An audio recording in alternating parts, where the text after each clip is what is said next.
सभापति महोदय,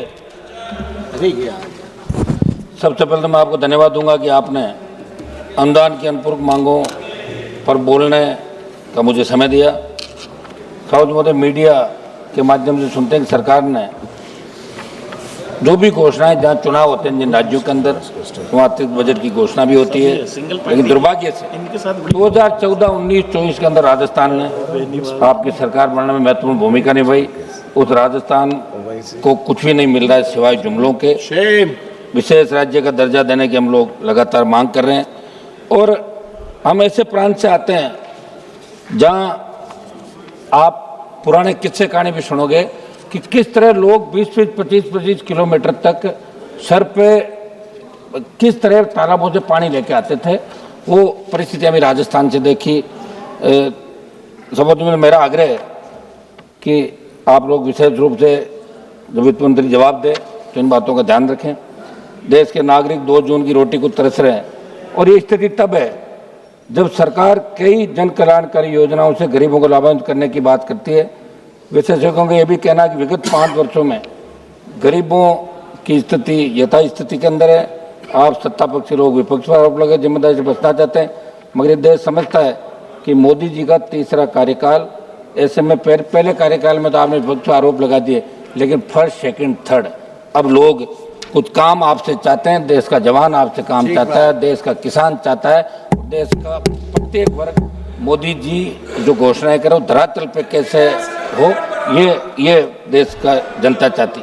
बेरोजगारी और भ्रष्टाचार, मोदी जी, वित्त मंत्री जी, सदन के माध्यम से बताना चाहता हूँ, पिछले कुछ वर्षों में बेरोजगारी की समस्या के समाधान भाषण तो बहुत है इस सदन में भी और सदन के बाहर भी, लेकिन दुर्भाग्य से बेरोजगारी को रोकने के ठोस समाधान आप लोगों ने नहीं किए। खाली पद भरे हुए केंद्र की जितनी भी नौकरियां, स्टेट की आप देख लीजिए। मैं राजस्थान जिससे आता हूं, राजस्थान स्टेट की नौकरी में 5 लाख पद खाली है। और सबसे बड़ी बात, आप किसान की जमीन ले रहे हो, उद्योग लगा रहे हो, तो वहां तो कानून बना दे कि कम से कम 80% स्थानीय लोगों को रोजगार मिले, ताकि लोगों को बाहर कमा के खाने के लिए नहीं जाना पड़े। ये बेरोजगारी की ऐसी समस्या है कि इसका अगर आपने इलाज नहीं किया, वो दिन दूर नहीं जब बेरोजगार खुद अपना हक अधिकार मांगने की राजधानी को घेर लेगा और आप देखते रह जाओगे जैसा दूसरे राज्यों के अंदर हो रहा है। तो नौजवान का विशेष रूप से आप ध्यान रखें, क्योंकि नौजवानों ने तीसरी बार आपको सत्ता सौंपी है। नहीं तो आप विपक्ष पर आरोप लगाते लगाते कहीं खुद विपक्ष में नहीं बैठ जाओ। उर्वरकों की कमी से जूझता किसान। सभापति महोदय, अक्टूबर माह के एक समाचार में पढ़ रहा था, रबी सीजन के लिए भारत सरकार ने फॉस्फोरस और सल्फर उर्वरकों पर सब्सिडी बढ़ा दी और किसानों को मूल्यवर्धित राहत देने के लिए 37,952 करोड़ रुपये आवंटित किए। मगर मैं बताना चाहता हूं कि चाहे रबी खरीफ किसानों को डीएपी और यूरिया समय पर मिलता ही नहीं, मांग के क्रम में आपूर्ति नहीं आती। मेरे राजस्थान में सरकार ने खाद की खरीद के लिए लाइन पे खड़े किसानों पर लाठीचार्ज किए। हमारे वहाँ के कृषि मंत्री जी जरूर अखबारों में छपने के लिए दौरे करने की बात कर रहे हैं, लेकिन दुर्भाग्य से किसान को यूरिया और डीएपी के लिए भी लाठियाँ खानी पड़ रही है। सभापति महोदय, मेरे राजस्थान के अंदर सरकार से मैं मांग करूंगा, करौली सवाई माधोपुर जिले की सीमा पर प्रस्तावित डूंगरी बांध निर्माण के विरोध में आंदोलन चल रहा है। 4-5 बड़ी महापंचायतों में हजारों की तादाद के अंदर लोग वहां इकट्ठा हुआ, बिगड़ सकता है। ग्रामीणों के अनुसार इस बांध से उनकी उपजाऊ कृषि भूमि, प्राकृतिक जल स्रोत और सांस्कृतिक दौड़ नष्ट हो जाएगी।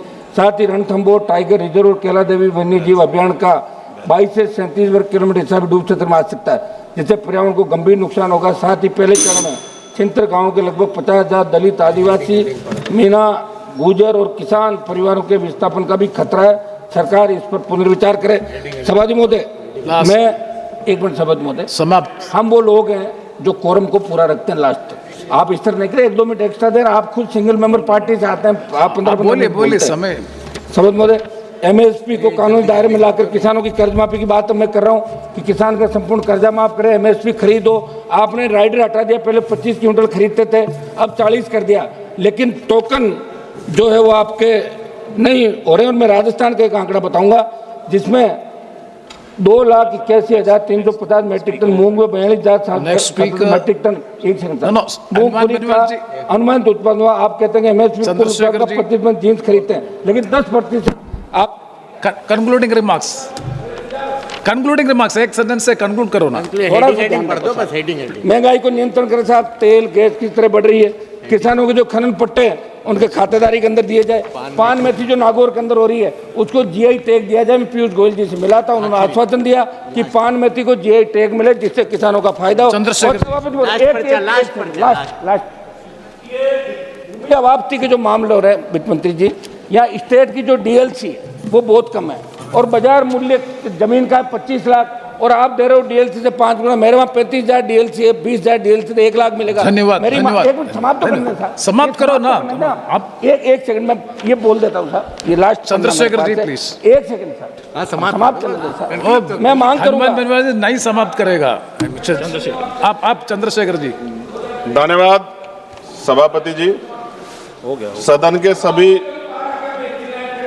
सम्मानित सदस्यों को कंक्लूडिंग सेंटेंस आप कंक्लूड करो, विद एक सेंटेंस से कंक्लूड करो। चंद्रशेखर जी एक सेकंड एक सेकंड। मेरी मांग है सर कि नागौर में मेड़ता से पुष्कर रेलवे लाइन की बात करूं या नागौर के निकट भदवासी मकोड़ी बाला से घंटा पीरनवासी गांव में आरएसएम में मैंने भूमि आवंटन के लिए गजट निकाला।